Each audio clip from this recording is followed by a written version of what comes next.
Hey, welcome to the Wildes cast. I just had the most wonderful conversation with one of my, I guess I can call him a hero. Daniel Gordis, Dr. Daniel Gordis, who's written 13 books. They're all extraordinary books. And he is just an extraordinary scholar and very also just great guy, down to earth kind of person. We talked about whether and why the Jewish people, we are not doing a good enough job getting our story out there. We have the most extraordinary story of how we came back to Israel after thousands of years of being away.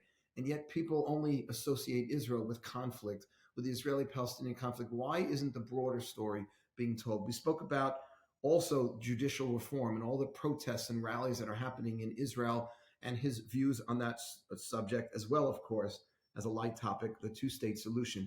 Is the two-state solution dead?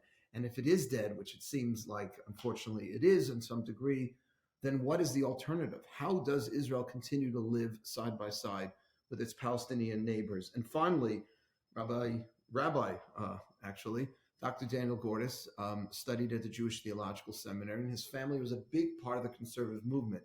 And I asked him specific questions about an article he penned over 10 years ago about the decline of conservative Judaism. We spoke about Reform Judaism, we spoke about Orthodox Judaism, and what's working and what isn't working. How do we engage millennials in Jewish life today? What mistakes can we learn from and hopefully not repeat? And what are the new things that we can do to make sure to engage young men and women in Judaism here in the United States? And how does Israel play into that?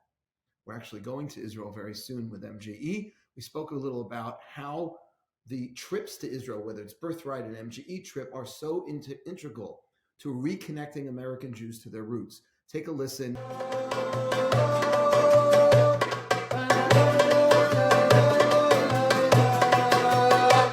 Okay, welcome to the Wildes cast.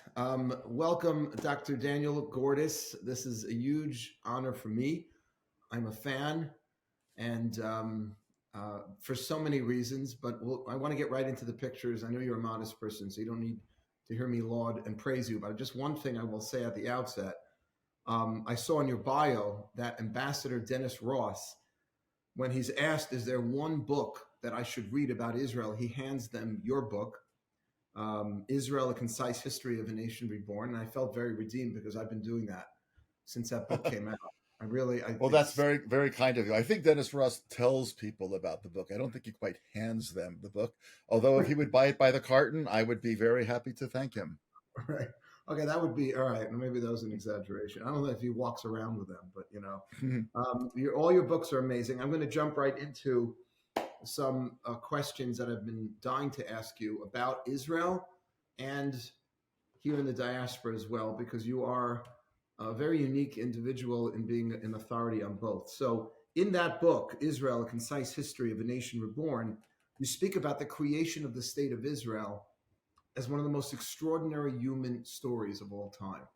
So tell us a little, why is Israel the most extraordinary human story of all time? And how are we doing here in the diaspora or in Israel? How are we all doing telling that story? Those are both great questions. So let me start out by saying that it's really a pleasure and a real privilege to be with you on this podcast. Your work is really inspiring. I mean, what you're doing for Am Yisrael in America and beyond is truly an inspiration. So that you reached out and asked to have this conversation meant a lot to me, and I'm very, very grateful. Why is Israel? Why is Israel an inspiring story? Why is it one of the greatest stories of human redemption? Look, the Jews. We tend to think very often when we tell the story of the Jewish people that the default is we live in our homeland. And we had some exiles and then we came back from them. But the default setting is that we're home in our homeland. And of course, as you well know, nothing could be further from the truth. I mean, we have actually had 3 periods of sovereignty, just to make the math easy, each of them about 75 years long. The first time from the beginning of King David's rule in Jerusalem, not in Hebron, but in Jerusalem, and King Solomon, approximately, it's 74, but it's good enough, 73, 74, but we'll call it 75. The second time during a specific part of the Maccabean rule, the Jews did not become sovereign at the moment that we celebrate in the holiday of Hanukkah. They were able to take the temple back, but they did not become sovereign until significantly later, and they were sovereign for another 75 years, and now Israel's 75 years old, which means that it's about 225 years out of 3,000, 4,000, count it however you want. So it's just important for us to, first of all, understand that we are a people with very little experience of being sovereign in our own land. And then, of course, Europe turns on the Jews in the Middle Ages, and it violates or betrays its promise to the Jews, certainly in Western Europe, that modernity was going to be significantly different. Think about the Dreyfus trial. Early modernity was not so different. You can think about continuing pogroms in Central and Eastern Europe. They hadn't made, in fairness to them, they had not promised the Jews that it would get better, but they certainly were true to their non-promise, and life was very hard. Now, this is a period in the world where people are establishing nation states. This is the period where nation states are kind of taking off, except all those other nation states are founded by people who are living there. What the Jews had to do was they had to pick up, move to a place that was a backwater, collect the money so that they could buy little plots here, there, and everywhere else. They had no experience in running these organizations. They had no experience in agriculture because they were excluded from agriculture. They had no experience in living with each other. A Yemenite Jew and a Polish Jew never saw each other, didn't even know about each other. A Moroccan Jew and a Austrian Jew, what were they going to share in common? So we're from different backgrounds. We don't speak the same language. We have no agricultural experience. We have zero experience in defending ourselves. The area is hostile. And from 1897, when Herzl comes out with the first Zionist Congress and writes in his diary, this summer I founded the Jewish state, it's 50 years till 1947 when the UN votes. And don't forget, in that 50 years, as you well know, obviously, is the Shoah.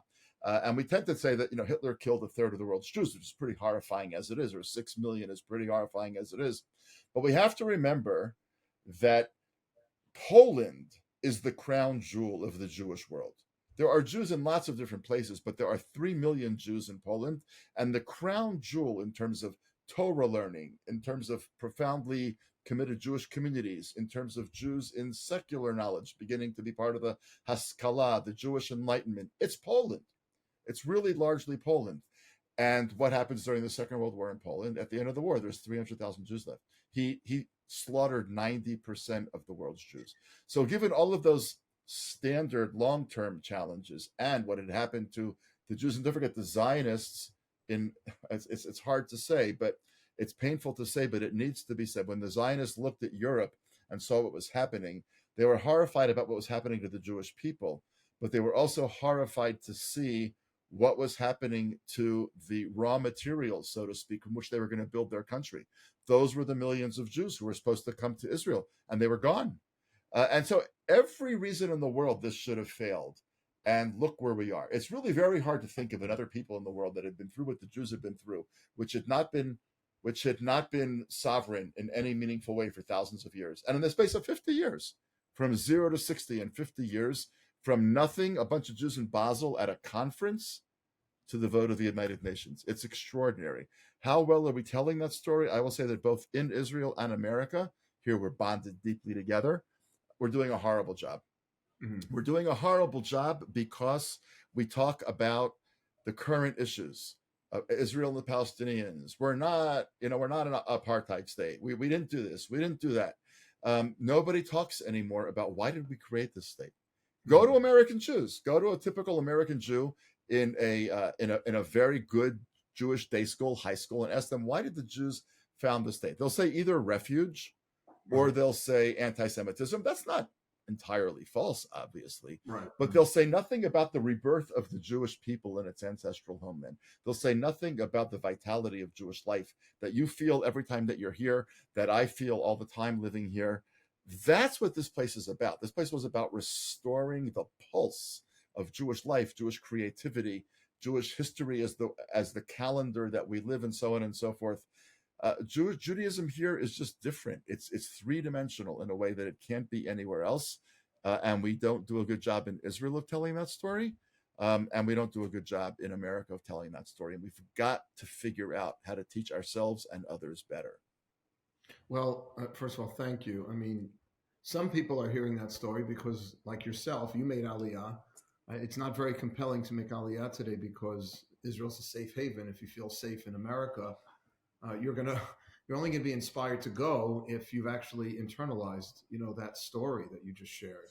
I mean, it Right. is incredible. It is incredible. Let me take you into what's happening today. Let me ask you, without getting into the nitty gritties, are you distressed by all the protests and rallies that are now taking place, whether it's over judicial reform or it's against the Netanyahu government? I've been telling, and tell me if you think I'm being naive, whenever my students bring it up, I'm not shying away from the issues, but I do think it's important to recognize that, people taking to the streets and not being silenced and being able to just express their points of view, maybe if we focused a little more on that and not simply on what is Right. dividing everybody. I don't know. Is that being naive? No, I don't think it's being naive at all. I think it's being very wise, actually. Look, this is a very, very complicated issue, or it's a very complicated set of issues. The truth of the matter is that on the judicial reform stuff itself, most people would tell you, and most people who know something about it, would tell you that there's very much room for judicial reform. In fact, there's a need for judicial reform. But most people who know something about it would also tell you that this particular form of judicial reform would have pushed Israel probably over the edge of what people define as a liberal democracy. So the challenge for those of us who would like to see judicial reform, but not this judicial reform, is where do we put, in what basket do we put our eggs? We don't want to support the government because the government's trying to push this whole thing through a whole hog. But you don't want to, you feel uncomfortable with the protests because the protesters are saying all sorts of things that I'm not personally there. I do go to the protests, and I'll come back to that in a second, but I don't go there to topple the Netanyahu government. I started going to the protests to protest against judicial reform. I want Israel to have judicial review because that is pretty much a litmus test for a liberal functioning democracy. Yes, I know there are functioning democracies that don't have judicial review, but they are not analogous to Israel in any other way. They have a bicameral parliament. We have a unicameral parliament. They have a separation of the executive and the legislative.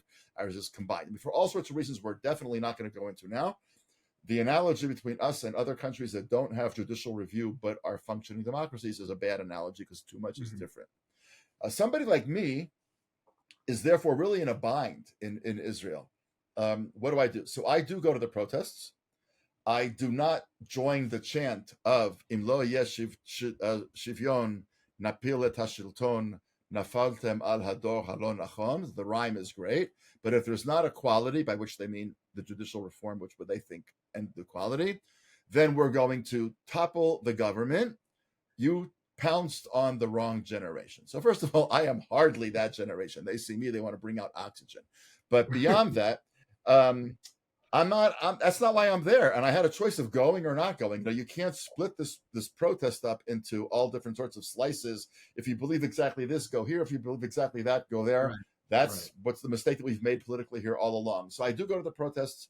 I do chant the democracy chant. I don't chant that we're going to topple the government chant. Obviously, that's a ludicrous, only I know that. And when the drone is above counting all the people, I know I'm getting counted and whatever. So it's a painful time. What I'm mostly distraught about is the really deep divide in Israel. And you want to have a debate with you or me or anybody else. I could take either side in should pilots not be serving. It's totally legitimate. It's totally illegitimate. I could make both cases very compellingly. The protesters should be able to go to the airport, or it gets in people's way. It's summer vacation. Protest in the parks, but don't go to the airport. I can make either argument very compellingly. So this is very gray. At the end of the day, what I hope will emerge from this is a compromise. I think that we will get there. I really do believe we're going to get there. I may be naive. You said you might be naive before. If you're naive, then I'm also naive, and maybe we'll go down the naive highway together. That would be wonderful company. But I really do hope and pray that we're going to get to some sort of compromise. Between now and getting to that compromise could be very ugly. And we just have to hope that it doesn't cross the line of nonviolent and non-destructive. Right. The verbiage itself is pretty destructive as it is already, but we can't cross that line.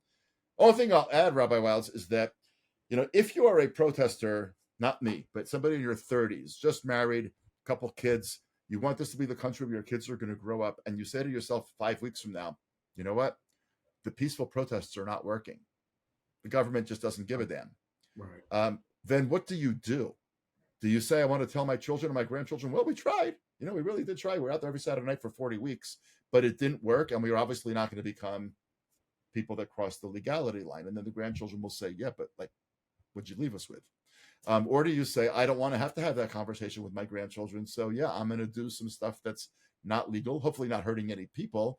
Right. It's a horrible, horrible conundrum to be in. And I'm very grateful that I am not running the protests, because these are very smart people who meet and talk all day long amongst themselves every day, plotting, planning, trying to remind us all to be nonviolent, which they do all the time. But they've got to be asking themselves, what if this doesn't work? Right. Then where do we go? And I don't know the answer to that question. Yeah, I mean, that's been an issue. It's so interesting the way you framed that, because I mean, that's been an issue in every civil rights, human rights movements. Dr. King was so lauded and praised because he wouldn't cross that line. But he did, right? I mean, when they crossed the bridge, that was against the law. I forget what state it was in, and I should know, but I'm embarrassed I don't know. But crossing that bridge was a big deal, because that was the moment that he said, it doesn't matter what the law says. We're going to cross the bridge. Now, crossing the bridge looks like, not a big deal. But it was basically Dr. King's statement, and you're so right to raise him as an example, that staying totally, coloring only within the lines, so to speak, would not have gotten African Americans where they needed to get. And in Israel, by the way, people have become voracious consumers of the most arcane sociological research on what kind of protests work and what kind of protests don't work. I mean, it's always these Scandinavian researchers and European researchers. They make their way into the Israeli Hebrew press. Israelis really want to know. And what most of the data shows is that protests like Portland and Seattle get you absolutely nothing, because you just radiate hatred towards your country, and you don't win anybody's loyalty over. Either you're part of that group or people are disgusted with you. But equally importantly, totally legal protests do not win. The protests that win are the ones that cross the line of legality into the illegal sphere, but without becoming Portland, Seattle, God forbid, hurting people, trashing businesses, and so forth. And how they're going to navigate that, I think, is going to be a fascinating thing to watch. I have no idea what the plan is. Wow. I mean, it's a dangerous, it is a slippery slope. I have a son who lives in Israel, and when a couple of Jewish people went into some Arab neighborhood recently and started doing all sorts of things randomly, it appeared randomly to some Arabs. My son was very upset about it, but he has a friend who was like, well, listen, if the government is not going to crack down on terrorism like we think it should, then, we need to go in and, instill the fear of God in some of these people. Which, of course, is not going to work. I mean, you can understand the feeling of being abandoned by the army. That, I think, is a very understandable feeling, because the attitude of the people that live in these settlements is, oh my God, it's one of the most powerful armies in the world. What do you mean you can't protect me from these gunmen who are shooting us in the streets? That is a very understandable sentiment. But going into an Arab village and killing some random person who probably or burning Korans or torching people's houses, all that does is increase hate of the Jewish people. And it's a chilul Hashem. I mean, it's a desecration of God's sacred name, because that is not the image of Jews that we want to be in the world. So again, it's a gray area. It's not that no pushing back is at all understandable. It is completely understandable. But taking the law into your own hands and hurting people who may be totally innocent is a desecration of Israel's reputation. It's a desecration of God's sacred name. Again, very, very complicated. Agreed. Are you still holding out for a two-state solution? Is that still or is there, I don't know, are you considering any other alternatives? The two-state solution is dead. I'm here to sign the death certificate with sadness, right? Because here's gray. I do not want to be the part of the Israel that has its boot over 3.5 million Arabs who don't have a passport to any country. who live with a certain degree of unpredictability because, look, their civil rights are not the same as my civil rights. My civil rights and the rights of an Israeli Arab are identical. There's discrimination like there is in every country against minorities. Unfortunately, I'm working on that. But the Palestinians is a whole different issue. Right. The problem is that, time is both not on their side and on their side. They believe that time is on their side because eventually demographics are going to win out. But time is not on their side in the sense that it's hardening Israel. And you can see in how the voting went for this particular government. People voted for Ben Gvir and Smotrich, not because they wanted the hooligan factor, as I would call it, but they wanted people who were finally going to call it like they see it with the Palestinians and say, come on, it's not going to be a state. So what are we pretending for? I think the date of the two-state solution has gone, but that does not mean that the Palestinians have to live under occupation forever. We have to figure out a way for them to feel autonomous and independent and for Israel's security needs to be met. I'm going to remind you, Puerto Rico, Guam, American Samoa. The United States has had those territories for a very, very long time. And I challenge you to go to Congress and find the Puerto Rican congressman or senator. Right. They don't exist. Now, again, I'm not suggesting that life in Puerto Rico is just like it is in the West Bank. It's not.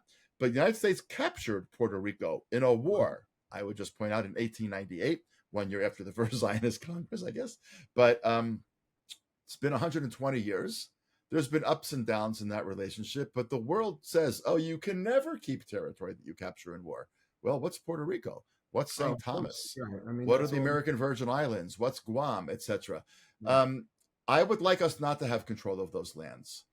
But the way that the Palestinian Authority is comporting itself, denying that the Jews are indigenous here, denying that the Jews ever had a temple, denying that the Jews have any place in the Middle East, that just rubs Israelis so wrong. They say, if that's your attitude, then you're basically just waiting to get rid of us, in which case the last thing we're going to do is give you a country from which you can launch those attacks. How do we know that you're not going to turn the West Bank into what we let Gaza become when we pulled out of there and had no guardrails for what they were going to do? So I don't think we're going to see a two-state solution at any point in the near future, certainly not in my lifetime. But that does not mean that the status quo has to remain. We've got to be very creative about how to have Palestinians feel that they do not live under Israeli boots, and Israelis not feel that they have to live under a fear of the Palestinians. My friend and teacher, Micha Goodman, who I'm sure you know very well, has a great line in his book, Catch 67. Towards the end, he says, it's just Micha's so brilliant at this kind of stuff. He says, basically, the Palestinians are animated by humiliation, and the Jews are animated by fear. Everything that the Jews do to lessen their fear increases Palestinian humiliation. And everything that the Palestinians do to decrease their humiliation increases the Jews' fear. And it's obviously much more complicated than that, but that is insightful. And we've got to figure out a way that their humiliation decreases and our fear decreases at the same time. And do you feel, thank you, and do you feel that as an Israeli Jew now, as an American Jew living in Israel, do you feel that, because you wrote a book, We Stand Divided, where you elaborate on the profound differences and really some of the moral commitments between Israelis and American Jews. Have they changed at all since your book? Or maybe you want to just speak to that a little, because, I'm very much, I've always been in your sort of camp, just intellectually on the issue, but I'm servicing, my students are all in their 20s and 30s.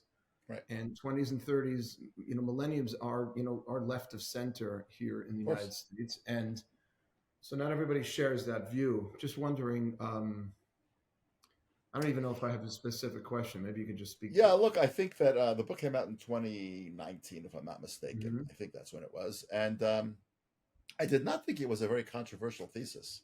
It turns out that I was wrong. It was a very controversial thesis.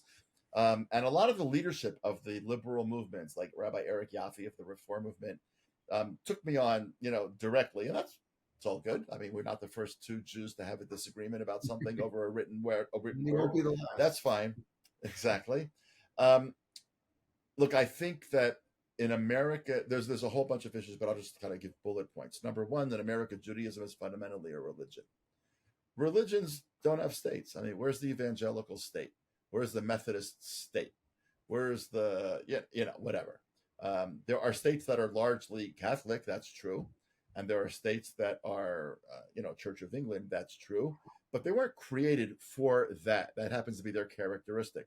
The Jews should have a state. Why? I mean, the Basques don't have a state. The Chechens don't have a state. The Kurds don't have a state. So people ask, well, why should we have a state when other peoples don't? It's an understandable question, but it cuts back to what we were talking about earlier in our conversation. If you know anything about Jewish history and the reality that the Jews were trying to escape and the new Jew that they were trying to create, well, then you understand that. Yeah. Another piece is that Jews have always been, very, very worried about this accusation of dual loyalty. And Jews, when Zionism was a movement and before Israel was a state, were just beginning to be comfortable in America. Woodrow Wilson was going around the country to all these ceremonies where people becoming naturalization ceremonies, they were becoming citizens. And he would say, there's no hyphens here, no Austrian Americans, no German Americans, no Italian Americans. As long as you have that hyphen, you are not, he said, and he spoke in male language, what can you do? You are not a son worthy of standing under the stars and stripes. And Jews were like, oh my God, if we do the Zionist thing, what are people going to say about us? So they were trying to help, but trying to stay under the radar. And I think now, we have, by the way, we have a long history of that. I mean, that happened in Germany in a very serious way. Of course. And the same thing with Dreyfus. I mean, there's been all sorts of stuff.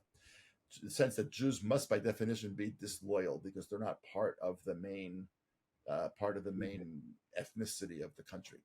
And by the way, I just want to point out this has not gone away. So I will cite two presidents, one from each side of the aisle. President Barack Obama, when Bibi Netanyahu was pushing against the American agreement about the Iran deal, he went to Addis, Israel, which is a large conservative congregation in the Washington area. He gave a very open speech. And he basically said, if you support Netanyahu on this and not me, then you're speaking as a Jew and not as a loyal American. It's pretty out there. I mean, the only reason I know about that speech is because it got a ton of play. I wasn't there. I've read it a couple of times. He was pretty out there. And then you may recall that Donald Trump said to a bunch of Jewish Republican leaders, I just got off the phone with your prime minister, which he did not mean in a nasty way at all, of course, but it's what he said. Bibi's not their prime minister. Donald Trump was their president. He was president of the United States. They're not Israeli citizens. Right. So there's this notion that even in trying to make a kind of a chevraman, look how close I am to you guys, he actually revealed that, well, that guy actually is your president. He's not their prime minister. So this dies very hard. So part of it is that religions have states. Religions don't have states, peoples have states, and Jews in America don't really think of themselves as. No, but I do believe that during the Obama administration, I think Jews were forced to choose on some level. It did reveal a little, are you American first, are you Jewish second, or Zionist second? Because correct. Correct, that's true. But I mean, part of the question is, would that have been the case if Bibi had not come to a joint session of Congress, which he knew the president did not want him to come to, right, and get involved in American politics? Look, I think what Bibi did there was a mistake. It was a mistake. First of all, it didn't work, right? It didn't work. The United States passed the Iran deal anyway. And more importantly, it made Israel a wedge issue by implanting himself in a divide between a Republican Congress that was very anti-Obama and clearly taking the side of the Republican leadership. He made Israel something that we had been very careful for 60 years, 70 years, not to make it, which was a wedge issue. Immigration would always be a wedge issue. Abortion would be a wedge issue. Although I just heard him, he was interviewed, and tonight was just interviewed on Lex Friedman's podcast. I don't know if you listened to him. And he said that he started getting calls. Now, I don't know if this is true. This is what he said. He started getting calls from some of the Sunni Arab states after he gave that speech to the joint session of Congress, because they saw how dead set he was against Iran, and that was the beginning of conversations because they felt they had an ally in Israel in terms of Iran. This is what he said. That could be true, even if they didn't actually call him up, which is a little hard to believe. Benjamin, you have a second? It's Sheikh whoever. Whatever. Okay. There's Right. no question that they were actually attracted to Israel because of their fear of an Iranian nuclear weapon. But again, the world's a changing place, right? Iran and Saudi Arabia are now cozying up to each other. Egypt and Iran are kind of trying to thaw the chill. So again, the world is a very changing place. They are definitely afraid of Iran. They are definitely not cozying up as much as they pretend they're cozying up. But Israel was going to be an important strategic ally in its opposition to the Iranian nuclear. They knew where Israel stood, whether or not Bibi stood in front of a joint session of Congress. They didn't go, oh my God, look at that. He's really against it. They knew very well he was against it. He'd said it at the UN a whole bunch of times and so on and so forth. Again, some people think it was very important what he did. I am concerned that it made Israel a wedge issue. So the young people that you work with are really, I think, stuck in a very, very problematic place. First of all, because it's very hard to explain why this religion would have a country when others don't. They need to be reminded by scholars like you that we're a people. We have a religious component, but we're a people, right? You can't say, I'm a Methodist. I don't believe in Jesus at all. I don't believe in God at all. I never go to church. Oh, but I am a deeply committed Methodist. That doesn't mean anything. To say that I've never been in a shul and I don't believe in God and I don't fast on Yom Kippur, but I'm a deeply committed Jew, that makes perfectly good sense. I mean, you may or may not want to try to get people to rethink some of those positions, but that's not a crazy thing to say. So we are a people, but I don't think we've done a good enough job in our work as American Jewish educators explaining that. Yeah, I mean, the one thing I use is it's mentioned in the Gemara and the Talmud that when someone is converting to Judaism, that they're really accepting two things into their lives: the peoplehood, and B, the religion. And that's a huge chiddush. That's a new insight for most American Jews who grew up in more of a Christian country, which is, that's your religion. But I'm an American. And that's difficult because it rubs people the wrong way because they haven't been raised to think of their Judaism as an ethnicity, as a peoplehood. Right.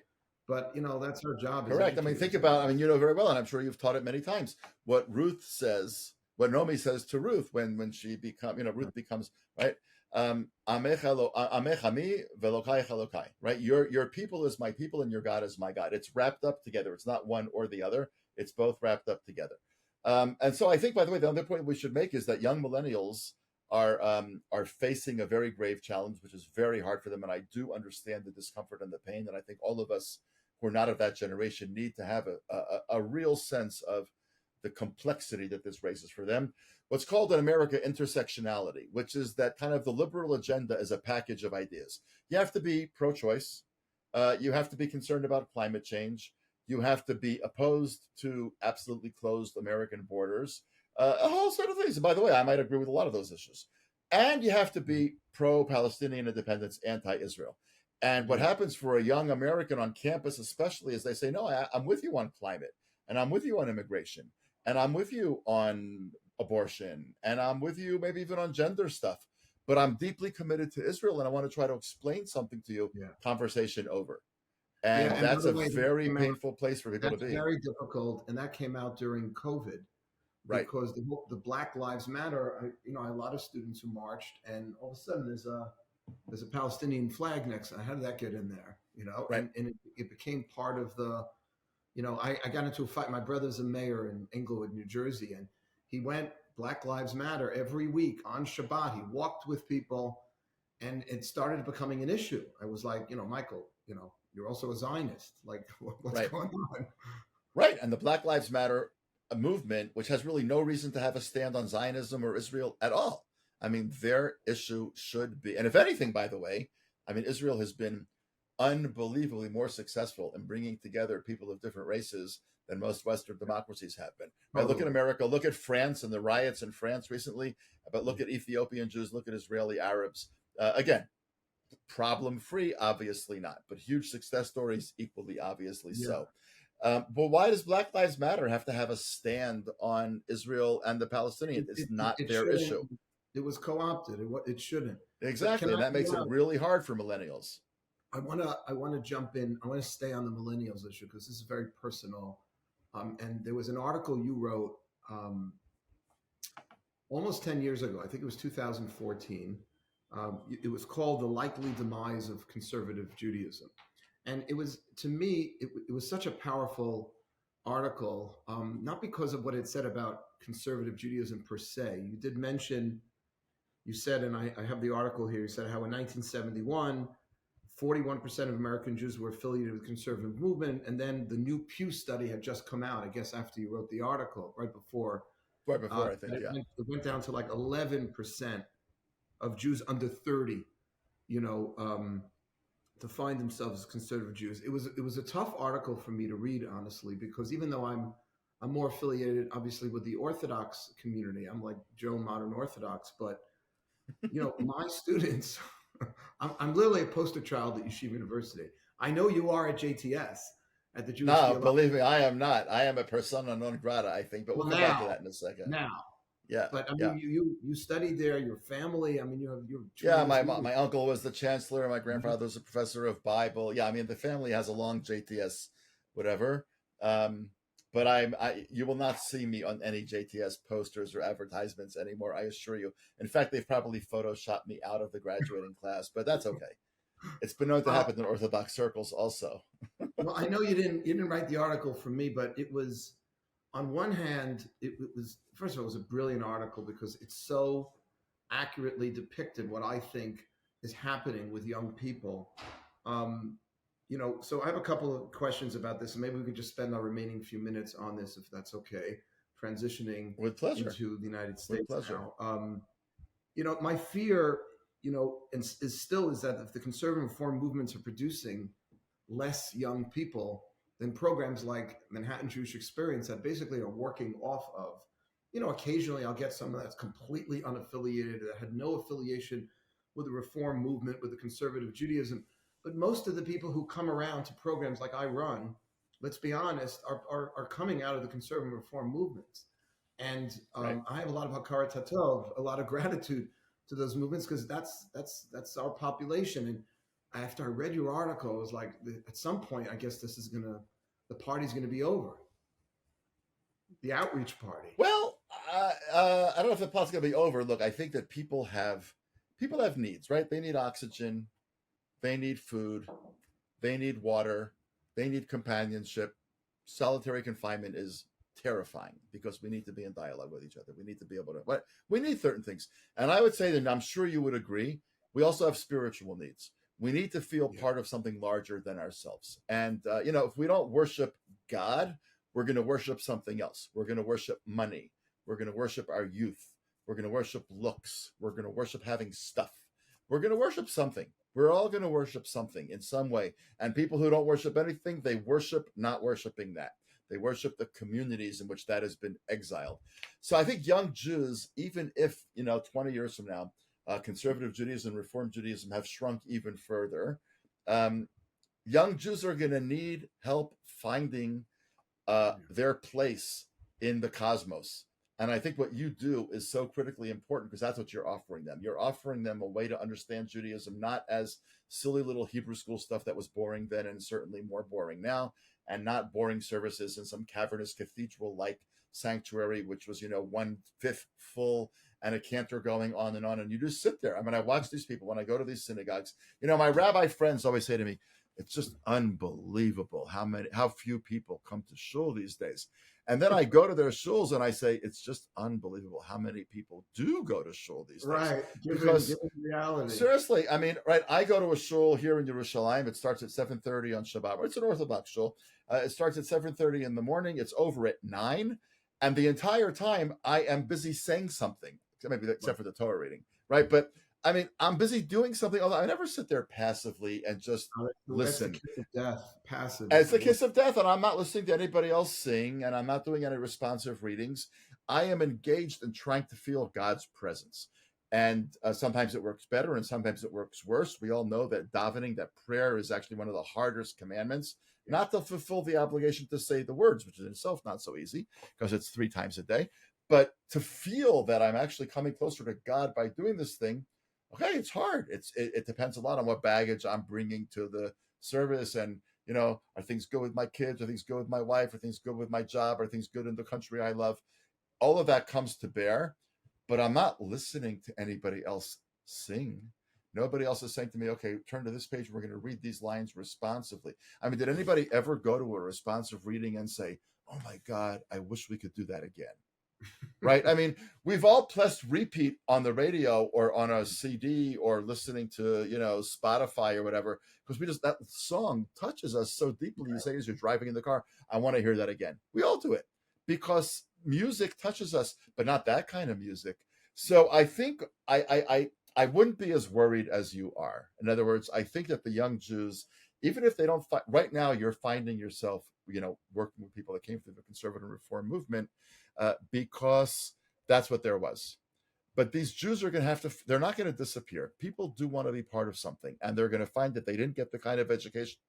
I see it every day. We have a rooftop, which is one of the best things about our organization is the rooftop. We have 165 people signed up for TLVs. It's like a Tel Aviv night on the roof, and So they're cool. coming to meet. They're coming to connect with each other. And Right. it's funny the way you said it. I work so hard that the minyan that we have is inspirational. I used to run what I used to call a classic Buchwaldian. I don't know if you know Effie Buchwald, started the Sure, National of course. Program. So you had these classic beginner services, and where they're very educational and interesting, but they were not uplifting because you don't have the singing, and you kind of have to choose. You can't always have both. You can't. It's hard to do both. Yeah. Yeah. So we have like I don't just have we're done with chazanim. It's a baal tefillah, and there's a big right, the huge difference. Yeah, but since somebody who knows how to get other people to sing and someone that's standing next to him, because the psychology of somebody who walks in, open up the prayer book, and they just listen, and that it's not engaging. So that's incredibly important. I want to go back to your article. You said something so powerful. You wrote, and I quoted here, you attributed the decline in the numbers. You were speaking specifically about the conservative movement because that the leaders were expecting less of their congregations. You said reduced educational demands, sanitized worship, reconfigured to meet the declining knowledge levels of their flocks. And what my question is was that the main thrust of what you think went wrong or is going wrong? Is that they're dumbing Judaism down and it's not engaging enough, therefore, because it's too light? Look, that's part of it. It's a big part of it. I think that Judaism is very hard. It's very hard to feel inspired and moved by Judaism if you don't know a fair amount. It's just not a tradition that is kind to the newcomer. So while I'm sure you're working very hard not to do the Buchwaldian minyan and to be very inspirational, I'm sure if somebody comes to you for a year, they know a hell of a lot more after a year than they did a year before. And they're learning what it is to daven. They're learning what is the Shema, what is an Amida, what are we doing here? They feel like they're whatever. But when I cut Hebrew school down from, originally 4 days a week to 3 days a week to 2 days a week to Sunday morning, how much am I going to be able to understand? I'm going to open up a Siddur and it might as well be in Chinese. I really have no idea what it is. And therefore I have to, by the way, be performed to. So what are these? A lot of these synagogues now call their cantors. They don't call them cantors anymore, chazan. They call them cantorial soloists. Exactly the opposite of what you're doing. Exactly the opposite. 180 degrees opposite of what you're doing. So I think, we stopped teaching them a lot. If you don't know history, it's hard to feel the power and the glory of what's been created in Israel. And if you don't know anything about the Bible, it's hard to understand how Israel is a continuation of the story that the Bible tells. And if you don't know anything about the Bible, then you don't understand about anything about that we are the basis of Western civilization in a meaningful way. And if you don't know Bible and Talmud and some, not the whole thing necessarily, but have an appreciation of the richness of the text, then somebody says Greco-Roman civilization, you think, oh my God, the great ideas that shaped our world, the great thinkers, the great this and the great that. And somebody says Jewish civilization, oh yeah, Noah and the animals, 2 by 2 or 7 by 7. I forget which one it was, when of course it was both. We've not given people a sense of the grandeur of this thing. But that takes an investment. Look, is it harder to get into Harvard or some, other, third-rate place? It's a lot harder to get into Harvard. And the fact that it's Harvard and that it's harder to get in and it's harder to stay in Does that mean people want to be part of it more or less? Well, there you go, right? I mean, they want to be part of something that has standards. And the conservative movement kept moving the line on all sorts of Jewish ritual things. Well, they're not going to do this anymore. So to give you one example, driving on Shabbat. People were going to drive to Shabbat anyway, no matter what the rabbi said or didn't say. So in the Orthodox shul that I grew up with in Baltimore, there was a chain across the parking lot on Shabbat.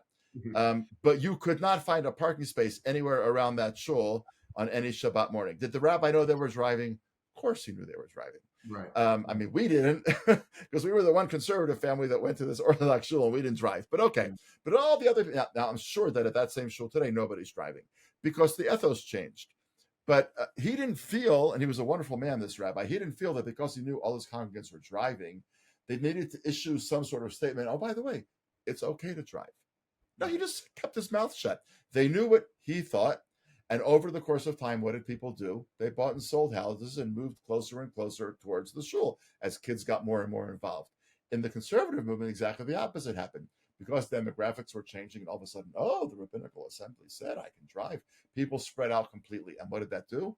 It destroyed communities. You weren't walking home with people on shul. You weren't walking home and saying, hey, you know what? Why don't you just come to our house for lunch? Go get the stuff that you have on your hot plate and bring it over to our house and we'll eat together.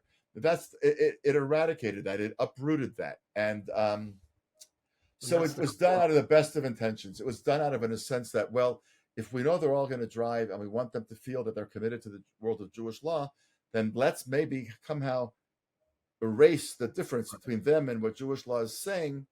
It was done out of the best of intentions. I mean, these are the rabbis here weren't trying to destroy Judaism. They weren't trying to destroy Torah. No, they didn't say. They made a mistake. I think they had a fundamentally flawed way of thinking about it. It's interesting because I always said they never said it was okay to drive to the mall. They said to the synagogue, but I think the erosion of the tight-knit walking distance community thing was devastating. And correct. And that is, I would say, the big, we bring, I don't know, small groups, 25, 35 MGE participants to different modern Orthodox communities. And it's a little of a culture shock depending on the community, although it's very nice. Right. I do it for fundraising purposes too. So we tend to stay in the nicer homes and they're like walking around. Is this what happens if I become Orthodox? Wow. Okay. I'll take this. But it's a radically different kind of life where kids are running inside and out of people's backyards and homes and everyone's having Shabbos meals. It's so attractive to correct. Someone that didn't, that wasn't raised with that. But the reason that somebody who's never been to an Orthodox synagogue or lived in an Orthodox community, I have to think that the thing that most shocks them about an Orthodox synagogue before they've gotten to the sanctuary is the horrifying amalgam of strollers piled on top of each other in the hallway, right? I'm like, what the hell? Right? It's a fire hazard. How are you gonna ever find your right stroller? But it tells you everything you need to know. Yeah. It just tells you everything you need to know about the community. Yeah, now, maybe that in your community, people aren't quite at that stage of life yet. Some of them probably are, some of them probably aren't. But that's kind of the fingerprint of a thriving traditional Jewish community is stroller derby. And, I think that doesn't really happen as much once you say to people, live wherever you want and come back here. It just doesn't happen. But again, it's really important for me as somebody who's, grandfather and two uncles were all in the faculty of JTS, and one was the chancellor of JTS, and somebody like me who I got a fabulous Jewish education at JTS. I mean, I learned how to learn Gemara. I don't think when I got out, I knew less Gemara than people that had gone to other places that we won't mention right now. One of them you might know very well. But, because some of us really sat on our tushes and we learned all day. I mean, we really did. So some of us got really great educations. I feel a tremendous hakarat to JTS and the conservative movement also. But I have to say that 40 years after ordination, 40 years after ordination, basically, 42, 40, no, 40. Wow. It was animated by the best of intentions. Right. It just didn't work.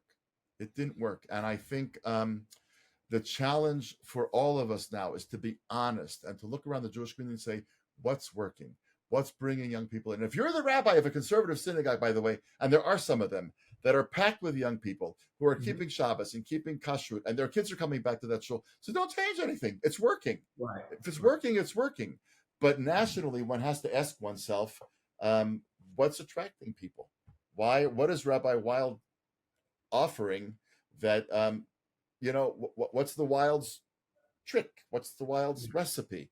And I think it's community, it's Torah, it's mitzvot, it's warmth, and that works. So we have to, the Jewish world is blessed that you're doing the work that you're doing. It works, and I'll just add into that, just to sort of bring this full circle, Israel, because I still, when people ask what is the most powerful program that we run, we're coming to Israel, please God, in about 10 days after Tisha B'Av. It's still the most powerful thing we do.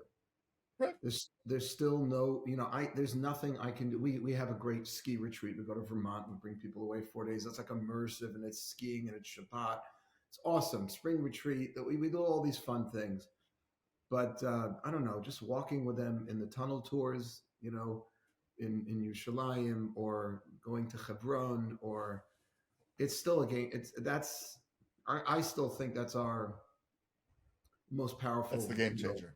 Tool in the look, because it comes back full circle to the very beginning of our conversation, because there they see Jewish life in 5 dimensions.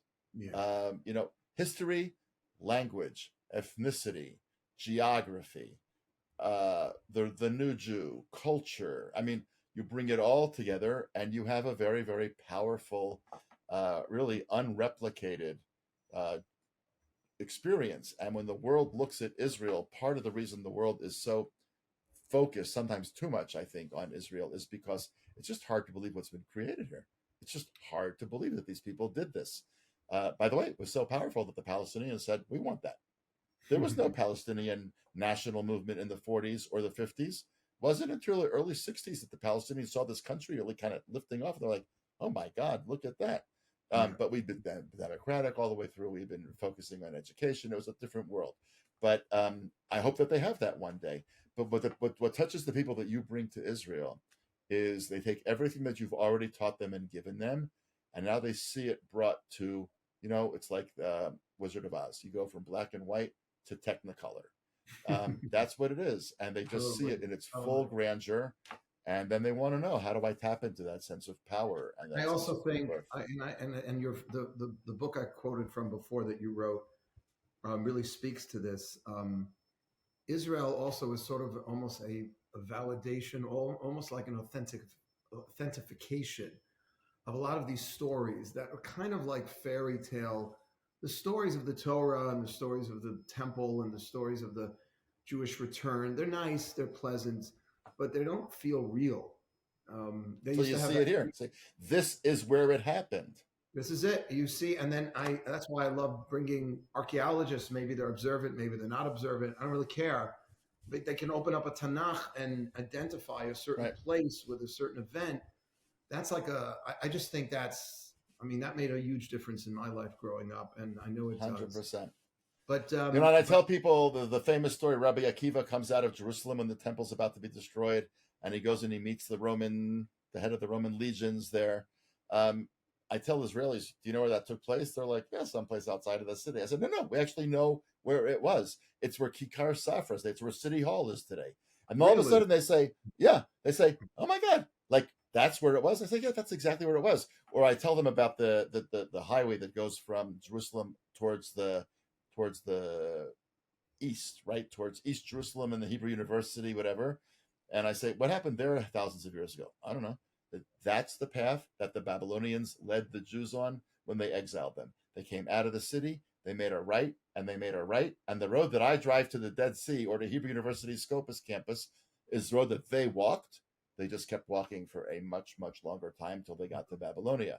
And then when I drive that road now, I never just think, oh my God, there's traffic on the way to Scopus. I think it's traffic. It's true. It's a little bit of a pain in the neck, but I'm on exactly the same road that my ancestors were on in 586 BCE. How many other peoples that were exiled for thousands of years can say in the 21st century, I'm on the same road where my ancestors were 2,500 years ago? Wow. And then I think, it's hard here, it's hot here, it's crowded here, it's stressful here, and there's nowhere else in the world that I'd want to be. Wow. Thank you. That's an amazing way to end this conversation. Dr. Gordis, Daniel Gordis, thank you so much for your time. Hashem should bless you with continued wisdom, insight, and you should keep writing. I love all of your books. And anyone who's listening to this, we will post, Bli Neder, we will post some of Dr. Gordis's amazing articles and books. You can get that article that I was referring to before, back from 2014, we talked about. But just any of his books are amazing. They really do capture the incredible Jewish story. And I thank you for your time and just continued nachas from everything you do for the Jewish people. Thank you very much. Hatzlacha to you too. Thanks for all you do for the Jewish people. And I look forward to thanking you in person when you're here or I'm there. Amen.